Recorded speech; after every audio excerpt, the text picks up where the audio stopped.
এ নিয়ে আরও তথ্য জানাতে এই মুহূর্তে জামালপুরের ফয়েজদারি এলাকায় আছেন সহকর্মী জাহাঙ্গীর আলম ও নেত্রকোনায় আছেন আলপনা বেগম। প্রথমে যাচ্ছে জাহাঙ্গীরের কাছে। জাহাঙ্গীর,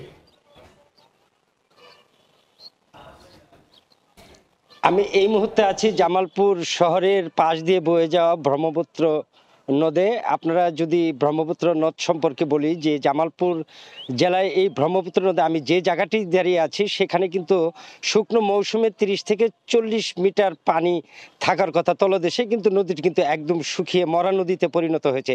এছাড়া যদি একটু তথ্য জানাই যে জামালপুর জেলায় কিন্তু 15টি নদ নদীর অবস্থা কিন্তু একই অবস্থা। এই নদীগুলি কিন্তু দখল এবং দূষণ এবং আবর্জনার কারণে কিন্তু নদীগুলি এখন ভরাট হয়ে ঠিক খালে এবং নালায় পরিণত হয়েছে।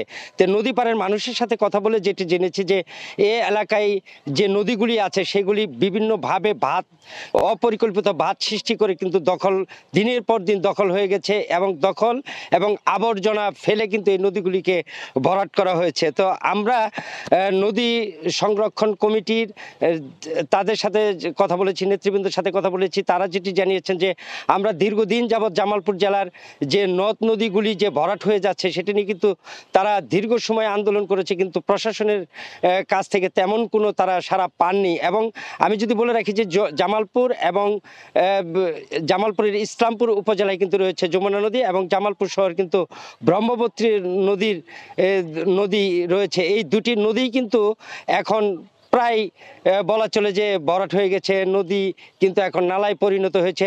পার্শ্ববর্তী একটা নদীর কথা যদি বলি যে জিনাই নদী, এই নদীটিও কিন্তু একটা সময় খুব জামালপুর জেলার বড় নদী হিসেবে পরিচিত ছিল, সেই নদীটিও কিন্তু এখন নালা এবং খালে পরিণত হয়েছে। তো এই ব্যাপারে প্রশাসনের পক্ষ থেকে কোনো নদী রক্ষায় কোনো উদ্যোগ নেওয়া হয়নি বলে যে নদী রক্ষা কমিটির নেতৃবৃন্দ আমাদেরকে জানিয়েছে। তো আমি এখন নেত্রকোনা জেলার নদ নদী নিয়ে কথা বলতে চলে যাচ্ছি। সেখানে রয়েছেন আমাদের রিপোর্টার আলপনা বেগম। আমরা এখন চলে যাচ্ছি তার কাছে। নেত্রকোনা জেলা আসলে একটি নদী বিধৌত জেলা এবং চারপাশ থেকে এই জেলার নদীর সংখ্যা আগে অনেক বেশি থাকলেও এখন দেখা গেছে যে 4-5টি এই প্রধান নদী ছাড়া আর কোনো নদীই নেই, নদীর অস্তিত্বই নেই। যেমন দেখা গেছে যে নেত্রকোনা জেলার এই মগরা নদী জেলা শহরকে পেঁচিয়ে রাখা একটি চমৎকার নদী ছিল, যে নদীকে কেন্দ্র করে নেত্রকোনা শহর গড়ে উঠেছিল। আজকে সেই নদী দখল দূষণে একদম অস্তিত্ব সংকটে পড়ে গিয়েছে। আমি যেখানে দাঁড়িয়ে আছি মুক্তারপাড়া যে ফুট ওভার ব্রিজের এই নিচেই, সেই জায়গাটি ঠিক মাঝখানে নদীর, এটি পুরাটাই মাঝখানটাই আপনার এই যে মাটিতে ভরাট হয়ে আছে এবং যে ব্রিজগুলো আগে হয়েছিল সেই ব্রিজগুলো এই নদীকে নষ্ট করে দেওয়ার, মানে একেবারে অস্তিত্ব সংকটে ফেলে দেওয়ার এক প্রধান কারণ।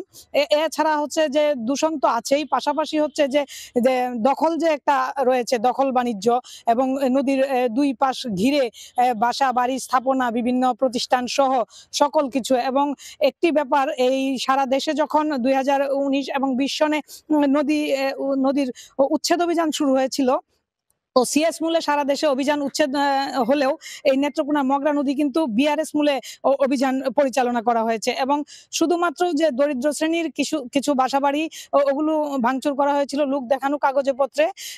পানি উন্নয়ন বোর্ডের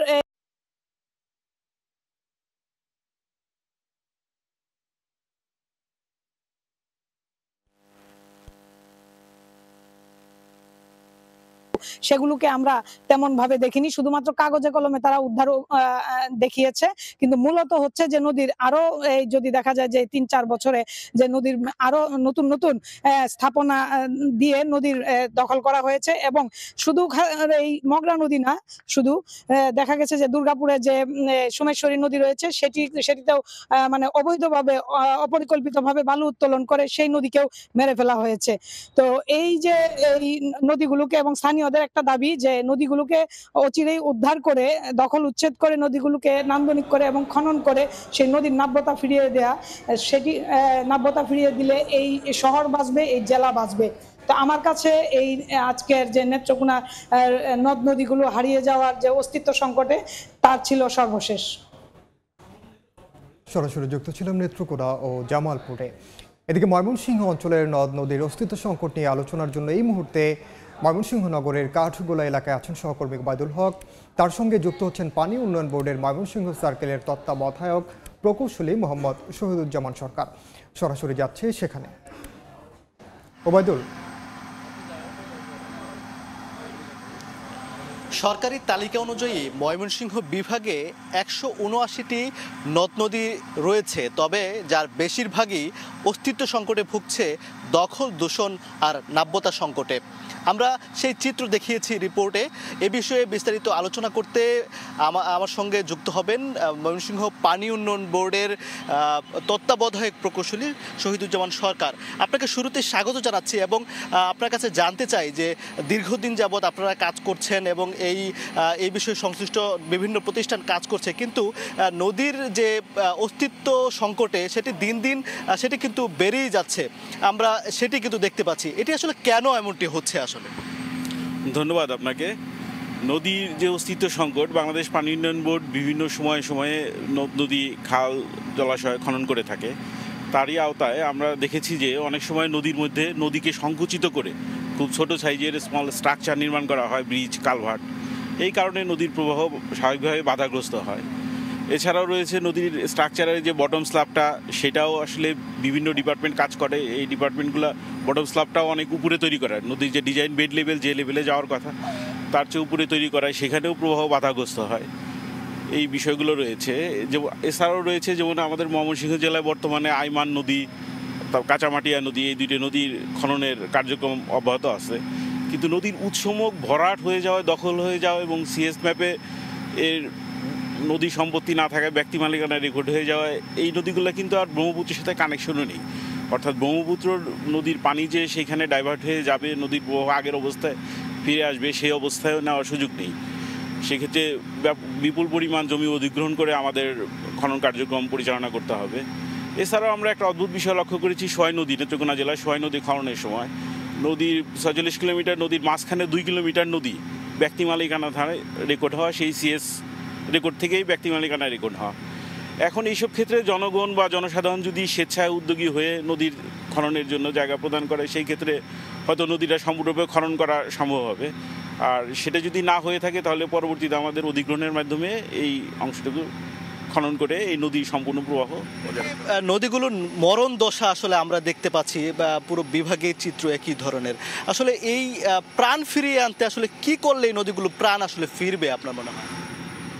নদী প্রাণ ফিরবে প্রাকৃতিক কিছু কারণ আছে, যে কারণে যেগুলোতে আমার হাত নাই। আবার উজানের দেশগুলো, ভারত, চীন, নদীর যে পাউরিয়ান ফ্লো ডাইভার্ট করতেছে, সেইখানেও আমাদের আসলে এটা আন্তর্জাতিকভাবে আমাদের আলাপ আলোচনার মধ্যে সমাধান করতে হবে। কিন্তু এছাড়া প্রাকৃতিক কারণ রয়েছে, যেমন ভূমিকম্পের কারণে যমুনা একটা নালা ছিল, এখন ব্রহ্মপুত্র দিয়ে আর সে আগের ফ্লোটা আসে না, যমুনা দিয়ে আমাদের ব্রহ্মপুত্রের মূল ফ্লোটা চলে যায়, এই একটি বিষয় রয়েছে। এছাড়াও প্রাকৃতিক কারণ ছাড়াও যে মানুষসৃষ্ট যে কারণগুলো রয়েছে, সেগুলো আমাদের আসলে খুব সলভ করা প্রয়োজন, বিভিন্ন আলাপ আলোচনার মাধ্যমে, বিভিন্ন ডিপার্টমেন্টের মাধ্যমে, সমন্বয়ের মাধ্যমে। এবং বিশেষ করে নদীর মধ্যে যদি কোনো স্ট্রাকচার নির্মাণ করতে হয়, সেইটা যথাযথ পরিকল্পনা মাফিক এবং স্টাডির ভিত্তিতে হওয়া প্রয়োজন। আর প্রবাহ অনেক সময় ন্যাচারাল কারণেই, যেমন আমাদের এই ব্রহ্মপুত্রের সাথে কানেক্টেড নরসুন্দা নদী রয়েছে, সেই নরসুন্দা নদী এখন সবাই আশা করে যে সেই পূর্বের অবস্থায় ফিরে যাবে, কিন্তু ব্রহ্মপুত্রের যেখানে নদী পানি সমতল বর্ষাকালে যা থাকে আর এর ধনু নদীতে এই যে ডিফারেন্স, এটা খুবই কম, এখন মাত্র ২ মিটার। এই ২ মিটার হেড ডিফারেন্স আসলে আগের অবস্থায় নদী ফিরিয়ে নেওয়া খুব টাফ। এটা নিয়েও স্টাডি চলমান আছে। তো সব ক্ষেত্রেই প্রতিটি জেলায় আমাদের আসলে প্রপার স্টাডির মাধ্যমে কি করা যেতে পারে বর্তমান বাস্তবতা থেকে সেই কর্ম পরিকল্পনা আসলে আপনারা নিতে চান। তো আমি কথা বলেছি পরিবেশ অধিদপ্তর এবং বিভাগীয় প্রশাসনের কাছে। তারা যেমনটি বলেছেন যে দখলগুলো রয়েছে সেটি উচ্ছেদে তারা কাজ করবেন। আসলে তারা বিভিন্ন আশ্বাস তারা দিয়েছেন, তবে মানুষ বলছে যে শুধু আশ্বাসেই সীমাবদ্ধ নয়, আসলে তারা যেন কার্যকর পদক্ষেপ তারা নেয়, এমনটি আসলে তারা চান। তো এই ছিল আমার কাছে নদ নদী নিয়ে আলোচনা সবশেষ। সরাসরি যুক্ত ছিল ময়মনসিংহ।